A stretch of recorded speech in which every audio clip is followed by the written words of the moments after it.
것으로 세시며 이를 붙이셨도다. 슬라이드 하나 보여주실까요? 제가 퀴즈를 하나 준비했습니다. 우리 학생들 특히 혹시 이게 무엇을, 이 숫자가 무엇을 뜻하는지 맞추는 사람은 목사님이 먹고 싶은 거 사줄게. 30불 이하로 베스킨 라빈스나 맥도날드 아니면 허거 어쨌든 20초 줄게. 설교도 해야지. 그래, 그러면 30초. 다른 분들도 한번 생각해 보시죠. 학생들 못 맞추면 어른들이 맞출 수도 있습니다. 15초가 지나가고 있습니다.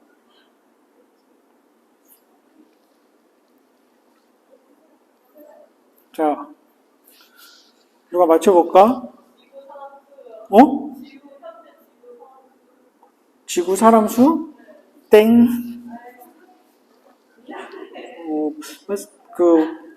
필드는 비슷하게 가는 것 같은데.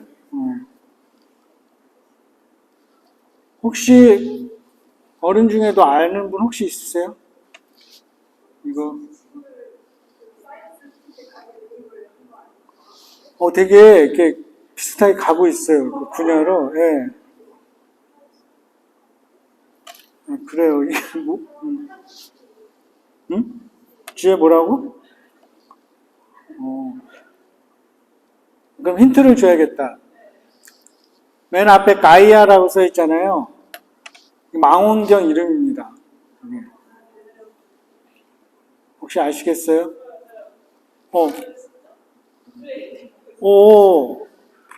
틀리긴 했지만 거의 비슷해요. 아니, 뭐냐면, 별의 이름이에요. 별의 이름. 이 가이아는 망원경입니다. 이 망원경이 지구에도 있지만 우주에도 있어요. 그죠? 막 위성들 떠다니면서 막 찍어요. 그리고 DR로 표시된 거는 데이터 릴리즈, 이 줄임말입니다.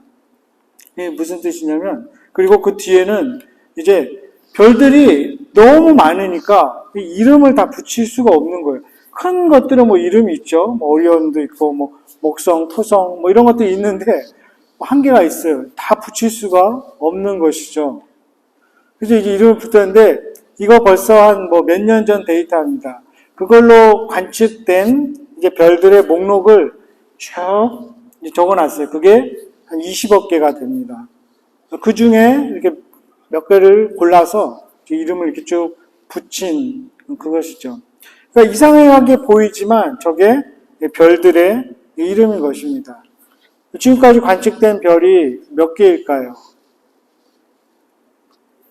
이렇게 하면 너무 어려우니까 일단은 첫 번째, 이것도 뭐 10년 전 데이터긴 한데 첫 번째 21을 붙입니다. 앞에다가. 그리고 공이 뒤에 몇 개가 붙을까요? 10년 전 데이터로 공이 22개가 붙습니다. 그러니까 사실은 어떻게 읽어야 될지도 모르는 숫자죠. 별들이 그렇게 많은 것입니다. 사실 뭐 별들만 이렇게 숫자를 붙여서 부르지는 않죠. 사람도 마찬가지입니다. 유대계 이탈리아인인 그 프리모 레비라는 사람이 쓴 이것이 인간인가라는 책이 있습니다. 그 안에 이런 내용이 있습니다. 자신에 대한 이야기인데 왼쪽 팔뚝에 문신을 새겼다. 내 이름은 174517이었다. 새로운 이름을 받았고 죽을 때까지 왼쪽 팔뚝에는 문신 174517이 없어지지 않았다. 이 숫자의 의미는 이름이다. 숫자를 보여줘야만 빵과 죽을 배급받았다. 이 사람이 자신의 이름을 새로 받는데 수용소에서 이 숫자로 받은 것이죠. 우리의 삶 속에서 일어나는 일들입니다. 훈련소를 가도 그렇고 수용소를 가도 그렇고. 근데 그 이름 대신 숫자를 부여받음으로써 인간성이 조금 말살될 수밖에 없는 것이죠. 사실 이름이라는 것에는 관계성이 들어 있습니다. 그죠? 부모님이 자녀들의 이름을 지을 때는 분명히 어떤 의미가 있고 바람이 있고 관계가 있기 때문에 숫자를 붙이진 않죠. 이름을 붙이게 됩니다. 근데 이제 숫자로 붙여지는 순간 인간성은 사라져버리게 되죠.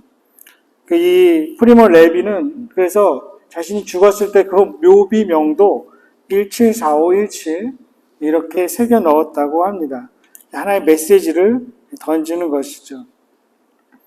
우리가 잘 아는 김춘수라는 시인 꽃이라는 시를 지었죠.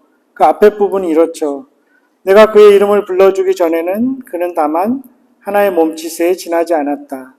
내가 그의 이름을 불러주었을 때 그는 나에게로 와서 꽃이 되었다. 이름을 불러주는 순간 이제 의미가 생기는 거죠. 그리고 비로소 이제 나는 꽃이 되었다. 내 정체성을 찾는다는 그런 의미가 있습니다. 캐나다 온 지 저도 벌써 한 23년 돼가는데 처음에 왔을 때 친구가 경영하는 컨비니언스에서 도와주고 일한 적이 있습니다. 이민 오면 다 한 번씩 해봐야 된다고 그 친구가 그래서 갔습니다. 거기가 토론토의 스카보로라는 지역입니다. 저기 동쪽 그때부터 모르고 이랬어요. 근데 어느 날은 가보니까 막 총알 자국이 바닥에 있고 그런 동네였어요. 막 마약 파는 흑인들도 많고 막 몸을 파는 이런 애들도 있고. 근데 그 손님들 특징이 이렇게 들어오면 제가 제일 많이 들었던 나를 부르는 이름이 빈센트라고 아무리 가르쳐줘도 그냥 요 이렇게 부릅니다. 이 자메이카 특히 흑인들을 특유의 부르는 혹시 학교에서 들어봤니? 요 이렇게 부르는 애들이 헤이 요 이렇게 부르는 거죠. 이름을 부르지 않는 것이죠. 그러니까 관계가 거의 없는 거죠. 그 손님들은 이렇게 돌을 던집니다. 이렇게. 그래서 제가 이렇게 주면 친구가 그렇게 하면 안 된다고 너도 던지라고 해서 동전 이렇게 쫙 던지면 이렇게 째려보고 주워가고 그런 경험도 있었습니다. 이름이 참 중요한데 오늘 본문 같이 택한 이 시편 147편에는 우리가 찬양한 그 모티브가 되는 시죠. 하나님이 별들의 수를 세시고 이름을 붙인다고까지 했습니다. 이 별들은 또 구약 시대에도 이 시편을 지은 그 시대에도 욥기 22장 같은 데 보면 인간이 도저히 알 수 없는 영역입니다. 그 실체 닿을 수 없는 영역이죠. 사실 그렇죠. 달에라도 한번 가보겠습니까? 가장 가까운 범접할 수 없는 그런 대상이었습니다. 그래서 이스라엘 주변 민족들은 경배의 대상이기도 했죠. 지금도 스타라는 그런 단어를 쓰면 우리보다는 굉장히 뛰어난 누군가를 의미하기도 하죠. 능히 헤아릴 수 없는 그런 표현을 할 때 별을 이야기하기도 했죠. 하나님께서 아브라함을 부르셔서 내 자손이 그렇게 많을 것이다. 하늘에 별을 봐라. 이렇게 말씀하시죠. 그 당시 아브라함은 자식도 없었는데 하나님 그렇게 약속하십니다. 그 약속은 예수 그리스도를 통해 이루어집니다. 예수 그리스도를 통해서 이방인들도 많은 사람들이 정말 셀 수 없는 사람들이 하나님의 자녀가 되죠. 그 4,000년 전의 그 약속 지금도 이루어지고 있습니다. 그래서 우리가 여기에 와 있는 것이죠. 이름을 부른다, 다른 말로 이름을 붙인다는 의미입니다. 아까도 말씀드렸지만 이제 관계가 형성되는 것입니다. 누군가 이름을 붙일 때. 그리고 또 하나의 다른 의미는 능력을 나타냅니다. 하나님께서 이름을 붙이신다는 것은 하나님의 능력이 그만큼 뛰어나다는 것이죠. 그래서 이 시편 147편 4절, 5절은 사실은 이런 의미입니다. 좀 언어 유희가 들어있는데 별들의 수를 헤아리시기 때문에 하나님의 지혜는 헤아릴 수 없다. 이렇게 되어 있습니다. 우리가 찬양한 것처럼 그의 지혜가 무궁하시죠. 그래서 이름을 붙인다는 의미에는 관계가 있고 또 하나님의 능력을 나타내기도 합니다. 그리고 그 안에 또 하나님께서 창조하셨기 때문에 이름을 붙이신다는 의미가 있습니다. 그리고 그 안에는 하나님의 섭리, 계획, 주권이 있다는 것이죠. 그 지혜를 다 헤아릴 수 없지만 모든 우주를, 우리의 삶을 주관하고 계신다는 것이죠. 우연히 일어나는 일이 없는 것입니다. 우리가 이 자리에 와 있는 것, 우연히 이 자리에 와 있지 않죠. 상상이나 했을까요? 1년 전에 캐나다에 와서 런던이라는 땅에 이 리디머 교회라는 곳에, 듣도 보도 못한 곳에 이렇게 와 있다는 게, 함께 예배하고 있다는 것이 우연히 일어나는 것이 아니죠. 우리를 리디머 교회 공동체로 성도로 부르신 하나님의 계획, 섭리, 주권이 들어 있습니다. 오늘 이 본문 로마서 9장은 지난번에 설교했듯이 이 9장에서 11장은 그 하나님의 구원의 섭리, 그 오묘한 그 신비, 능력을 설명하고 있습니다. 유대인들이 왜 예수를 믿지 않는가? 그리고 앞으로 그들을 통해서 어떻게 이방인들도 또 유대인들도 구원을 받을 것인가? 그 이야기를 하고 있는 그 본문입니다. 그 9장 25절, 26절에 그 하나님의 섭리와 계획 가운데서 이제 이방인들도 구원하시고 하나님의 자녀로 부르시는 것을 이제 확증하기 위해서, 확인하기 위해서 인용한 구절이 호세아 1장 그 2장에 나오는 구절입니다. 그 호세아 1장, 2장에 보면은 이스라엘 백성이 하나님을 배교하고 하나님께 배반하고 심판당한 후에 다시 회복하는 모습을 그리고 있습니다. 근데 이미 그때 당시에도 하나님께서는 이방인들의 구원을 계획하고 계셨던 것이죠. 나라를 빼앗기고 다 흩어졌을 때, 그 이방 땅에서 살아갈 때 그들을 통해서 이방인들도 하나님을 접하게 되죠. 하나님에 대해서 알게 됩니다. 그 대표적인 예가 동방박사 같은 경우가 그랬던 것이죠. 그때 이미 하나님은 이방인들도 구원할 것을 이제 섭리하고 계획하고 계셨던 것이죠. 근데 그런 호세아 선지자의 글을 이 신약 시대에 적용하고 있습니다. 그런데 왜 하필 호세아서를 이렇게 인용했을까요? 그런 하나님의 섭리, 계획 같은 것은 다른 선지자에서도 쭉 있습니다. 보면 하나님은 가끔 이 선지자들의 자녀들의 이름을 통해서 하나님의 생각을 반영하기도 했습니다. 하나님과 이스라엘 관계를 나타내기도 했습니다. 예를 들어서 이사야 선지자 같은 경우 아들이 둘 있었습니다. 하나의 이름이 마할 살랄 하스바스, 좀 발음하기도 어려운데 앞으로 그 포로가 되리라 이런 뜻입니다. 그 둘째는 알 야슌, 이거는 남은 자가 돌아오리라 이런 뜻입니다. 선지자들 자녀의 이름을 붙임으로써 하나님의 뜻을 나타냈던 것이죠. 근데 호세아 선지자도 우리가 적어도 아는 바로는 3명의 자녀가 있었습니다. 첫 번째 자녀는, 이 호세아는 어느 정도 아시는 분들은 참 유명한 선지자라는 걸 알 텐데 그 아내의 이름이 무엇이었죠? 네, 고멜이었습니다. 음란한 여인이었죠. 하나님께서 명령하셔서 결혼해라고 해서 결혼을 합니다. 그래서 그 둘이 결혼해서 낳은 첫째 아이의 이름이 이스르엘, 이스라엘과 좀 헷갈리는데 하나님이 씨를 뿌리신다 이런 뜻입니다. 그런데 둘째, 셋째 아이는 호세아 선지자의 아이가 아닙니다. 이 아내 고멜이 나가서 다른 사람과 잠자리를 해서 자녀를 갖게 되죠. 그런데 다시 맞아들이고 이름을 붙여줍니다. 그 하나의 이름이 로르하마, 긍휼히 여김을 받지 못하는 자 이런 뜻입니다. 하나님 붙이라고 하신 거죠. 그 두 번째가 로암미라고 붙여라. 내 백성이 아니다. 어떤 심판의 의미가 있는 것이죠. 자녀의 이름에 그렇게 뜻을 붙입니다. 그런데 하나님은 참 놀랍게 거기서 끝나지 않습니다.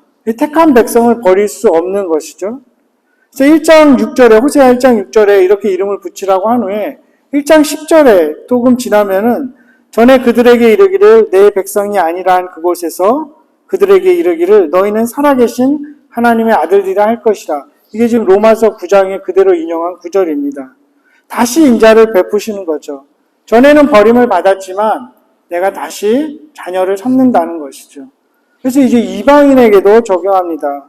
예전에는 버림을 받았고 사랑과 은총의 대상이 아니었지만 이제 예수 그리스도를 통해서 그들도 구원하고 그들도 하나님의 백성이다. 나의 아들, 딸들이라. 내 사랑하는 자다. 이렇게 이름을 붙이시는 것입니다. 그 이야기를 사도 바울이 하고 있습니다. 그런데 복음서와 함께 이걸 놓으면 이제 부름은 단순히 그냥 이름을 부르는 거기로 끝이지 않습니다. 누군가를 부를 때는 소명이라는 단어를 쓰게 됩니다. 소명 들어보셨죠? 한글적인 의미로는 왕이 신하를 부를 때 소명한다 이런 의미를 가집니다. 영어로는 calling이라고도 하고 또 다른 단어로는 vocation 이런 단어를 쓰죠. VO, VC 이렇게 OC 들어가면 부른다는 뜻이죠. voice도 그렇고 볼륨도 그렇고. vocation은 부른다는 의미입니다. 직업과는 조금 차이가 있죠. 직업은 job이라고 해서 보통 내가 하는 회사에 다니거나 비즈니스를 하거나 이런 경우가 있지만 vocation은 조금 틀립니다. 물론 job과 vocation이 일치하는 경우도 있죠. 목사 같은 경우가 그럴 것입니다. 직업이면서 그게 하나의 소명일 수가 있지만 다른 나의 직업을 갖고 있지만 다른 일을 함으로써 하나님의 소명을 받고 그 하나님의 나라를 위해서 영광을 위해서 하는 일들도 있습니다. 이 소명, 하나님 그러면 우리를 왜 부르셨을까요? 몇 가지로 한번 생각해 볼 수 있습니다. 첫 번째로는 우리가 마태복음 25장이나 누가복음 19장에 보면 이제 주인이 종들에게 달란트, 문화를 이제 나눠주는 비유가 나오죠. 그래서 먼 타국으로 떠납니다. 근데 이제 그 나눠줄 때 그것이 자기 것이 아님을 알게 됩니다. 즉, 맡기는 것입니다. 이 청지기 의식이 있는 것이죠. 나에게 하나님께서 다른 사람보다 탁월한 재능을 주셨을 수 있습니다. 탁월한 외모를 주셨을 수도 있고, 다른 사람들보다 또 돈을 더 많이 벌 수 있는 재주, 또 사람들을 아우를 수 있는 그런 은사들을 주실 때에는 그것을 통해서 다른 사람들을 섬기라고 주는 것입니다. 왜 그럴까요?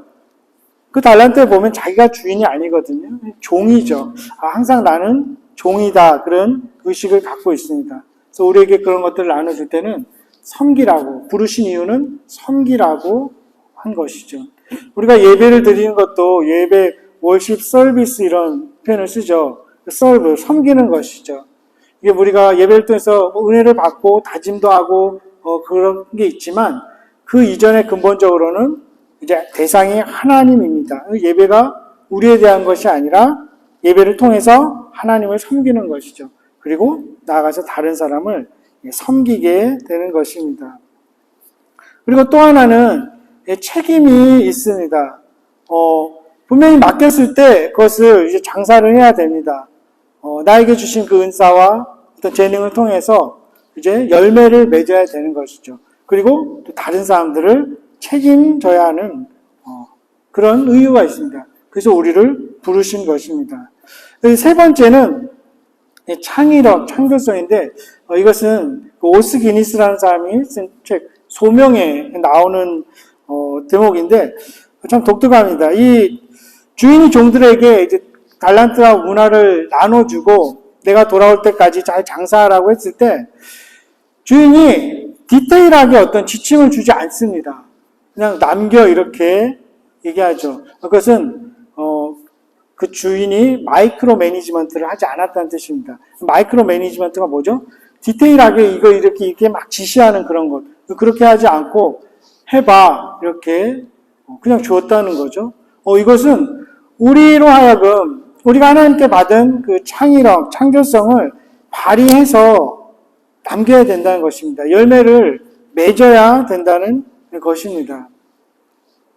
사람에게는 하나님께서 누구나 그런 창의력, 창조성을 주셨다는 의미가 될 수 있습니다. 얼마 전에 어떤 영상에 보니까 소설가 베르나르 베르베르가 나오더라고요.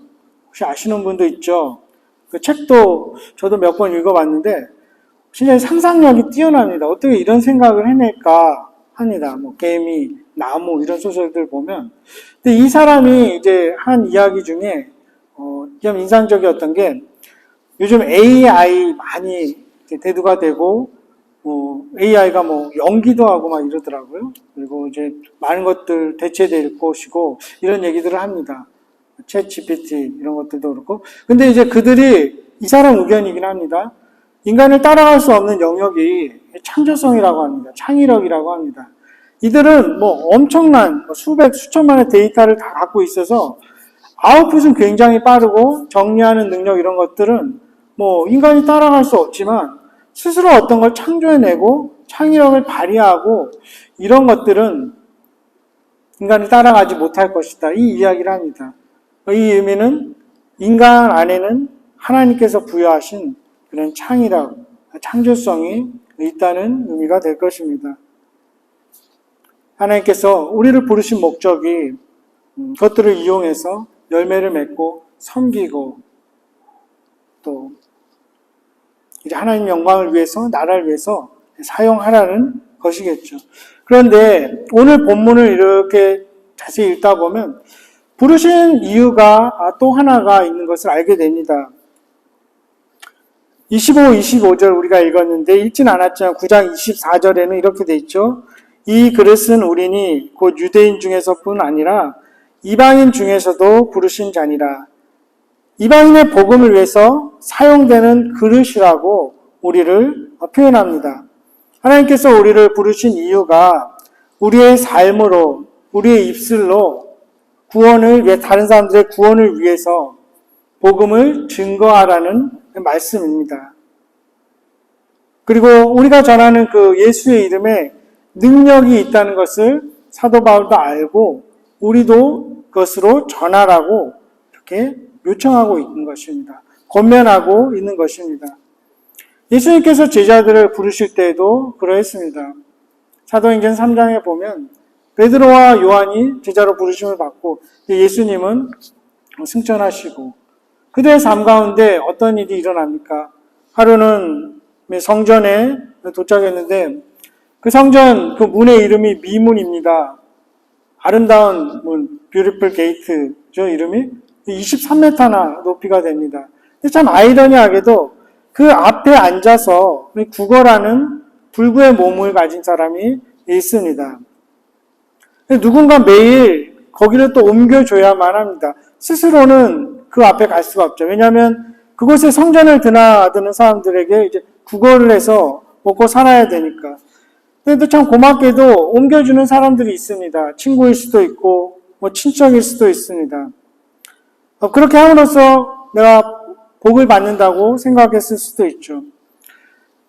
당시 이 불구인 사람들은 인간 취급을 받지 못했죠. 왜냐하면 다 목축업, 어떤 농업 중심의 사회였는데 손발을 사용하지 못하면 사회 구성원이 될 수가 없었습니다. 인간 취급을 받지 못했습니다. 그리고 유대인들 사이에서는 그렇게 불구로 태어난 사람은 하나님의 저주를 받아서 그렇게 태어났다. 죄가 많아서 그렇게 됐다. 잘못된 인식이 있었죠. 근데 이 사람이 보면 사도행전 4장에 보면 40세가 되어 있습니다. 40년 동안 그렇게 살아왔던 것이죠. 구걸하면서 성전 미문에서 사람들이 측은하게 여겼을 수도 있지만 많은 사람들이 이 경멸하는 시선으로 바라보았을 것입니다. 쏘아 보았을 수 있습니다. 그리고 동전을 던져주면서 나의 하나님에 대한 그에 대한 나는 의무를 다했다 이렇게 생각하는 많은 사람들이 있었을 것 같습니다.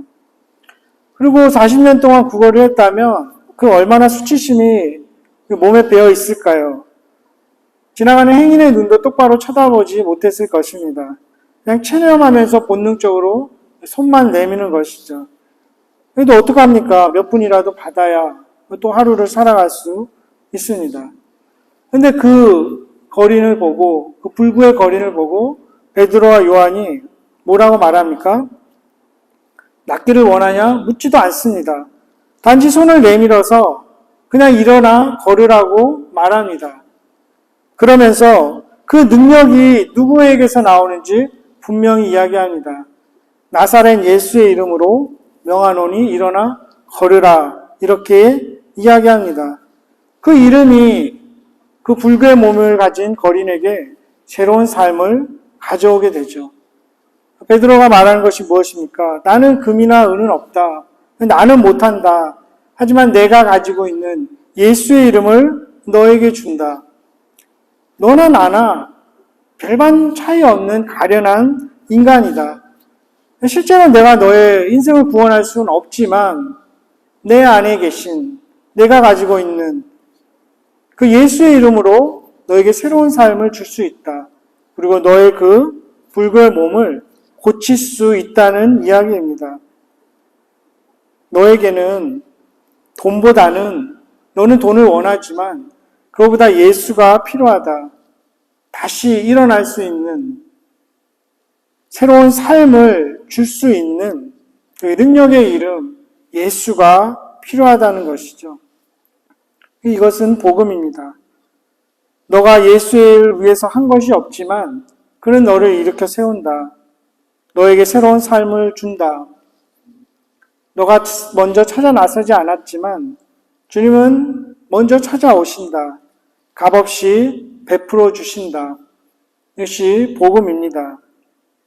우리가 다시 일어날 수 있는 이유, 우리가 새로운 삶을 얻고 영원한 생명을 얻게 되는 이유, 예수의 이름 때문입니다.